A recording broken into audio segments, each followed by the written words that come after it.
at Shropshire Housing Alliance also offer a bond service, and a bond is basically a paper guarantee for the deposit.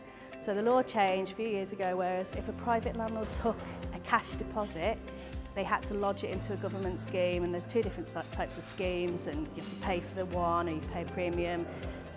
So they're different schemes, but it's law that the landlord does that if he takes a cash deposit off you.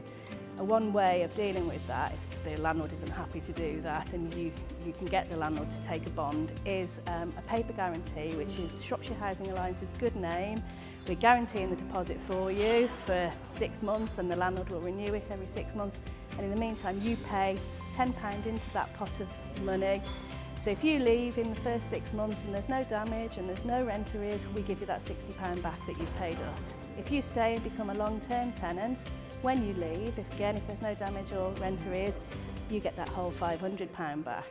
If, however, you've been a terrible tenant, parties every night, they've got to replace the kitchen and blah, blah, blah, we would then give that money over to the landlord. But it's a way of getting around the deposit laws in a much more easy way for the landlord and the tenant, plus the tenant then doesn't have to find the huge amount of money that's needed in the private sector when you move in and take on a tenancy.